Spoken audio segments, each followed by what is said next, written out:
চাকর যদি মালিকের কথা না শোনে সে চাকরে আপনি রাখবেন? আমি এখন মালিক হয়ে তুমি সরকার তোমাকে আদেশ দিচ্ছি তুমি জুলাই সনদ যা যা আছে তাই পালন করো। সরকার জনগণের চাকর, একদম সহজ সরল কথা। চাকর যদি মালিকের কথা না শোনে সে চাকরে আপনি রাখবেন?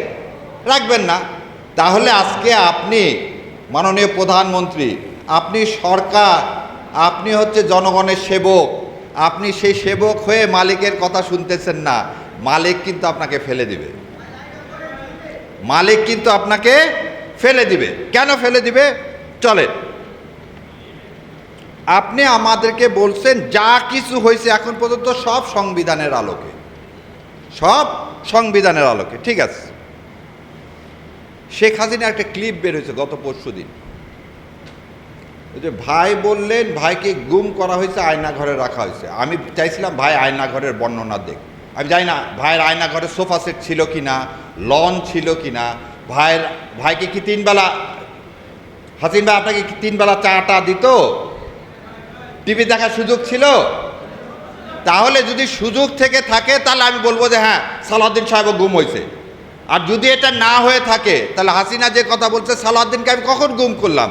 সালাউদ্দিনকে দোতলা বাড়িতে রাখলাম, সালাউদ্দিনকে দোতলা বাড়িতে। এটা শাহরিয়ার কবির আমি বলতেছি না, শেখ হাসিনা বলতেছে। তাহলে সালাউদ্দিন সাহেব কিভাবে গুম হলেন? যেভাবে কালকে মিথ্যাচার করে কিছু ছেলেপেলেকে আপনারা ছবি লাগায় জুলাই যোদ্ধা বানায় কি করছিলেন, সংসদের ওই ভিআইপি গ্যালারিতে বসাইছেন। কি তাজ্জব কথা! মানে কনস্পিরেসি একটা শেষ থাকতে হয়। ভিআইপিতে আমাদের মতো লোকেরা যায় বসবে, আপনি এক গাদা ছেলে পেলে নিয়ে গেলেন, নিয়ে যে পুলিশ দিয়ে, এবং আবার বলে দিচ্ছি আমার চোখের সামনের ঘটনা, পুলিশ দিয়ে তাদেরকে ঢুকালেন, ঢুকে আবার বললে দিলেন এই তুমি এই রোতে থাকো, এই রোতে থাকো। এই যখন ওই চিফ হুইপ কথা বলতেছে পুলিশ ভিতরে দাঁড়াও দাঁড়াও দাঁড়াও সবাই সামনে যাও। এই নাটক বন্ধ করেন, এই নাটক বন্ধ করেন। কালকে আমি নিজে ওই মেঘনাতে ছিলাম, একদম পিছনে, কারণ আপনি আপনার তো ক্যাডার বাহিনীর সামনে বসায় রাখছেন, আমাদের মতো লোকের ইজ্জত দিবেন কেন? পৃথিবীর ইতিহাসে এটা বিরল, পৃথিবীর ইতিহাসে এটা বিরল। এবার আমি আপনাদেরকে একটা একটা করে কথা বলি, কোন সংবিধানের কোন ধারার আন্দোলনে এই গণ আন্দোলন হলো? কেউ কি বলতে পারবেন সংবিধানের কোন ধারার আন্ডারে এই গণ আন্দোলন হলো? সংবিধানের কোন ধারার আন্ডারে আপনি পুলিশকে মনরাস্ত্র দিলেন? সংবিধানের কোন ধারার আন্ডারে হেলিকপ্টার থেকে গুলি চালিয়ে ছোট ছোট বাচ্চাদেরকে শহীদ করা হলো? আচ্ছা, এটা না হলে গণ অভ্যুত্থান আপনি মানেন না, বিপ্লব মানেন না, খুব ভালো কথা। আপনি আমাকে বলেন সেদিন 5 তারিখে মাননীয় সেনাপ্রধান সংবিধানের কোন ধারার বলে আপনাদেরকে কোথায় সেনা প্রধানের অফিসে ডাক দিল, এবং সেই ডাকে আপনি ফখরুল সেখানে উপস্থিত হলেন। দয়া করে বলেন যে সংবিধানের কোন ধারায় আছে সেনাপ্রধান সমস্ত বিরোধী দলকে সেনানিবাসে ডাকতে পারে? আছে? নাই।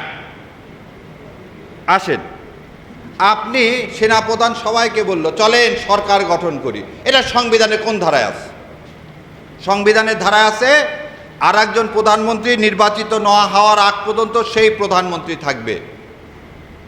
তাহলে আজকে আপনি প্রধানমন্ত্রী হলেন কিভাবে? তাহলে 29 সালের আগে তো নির্বাচন হওয়ার কোনো বিধান এই সংবিধানে নাই, তাহলে আপনি হলেন কিভাবে? এবার আরও একটা জিনিস বলি, আপনারা রাষ্ট্রপতির কাছে গেলেন, রাষ্ট্রপতির কাছে গিয়ে আপনারা তার সাথে আলোচনা করে কি করলেন? সংসদ ভেঙে দিলেন। সংসদ ভেঙে দেওয়ার জন্য এই সংবিধানে আছে প্রধানমন্ত্রীর সাথে আলোচনা ক্রমে তার অনুমতি ক্রমে সংসদ ভেঙে দিতে হবে। সেদিন আপনি প্রধানমন্ত্রী পাইলেন কোথায়?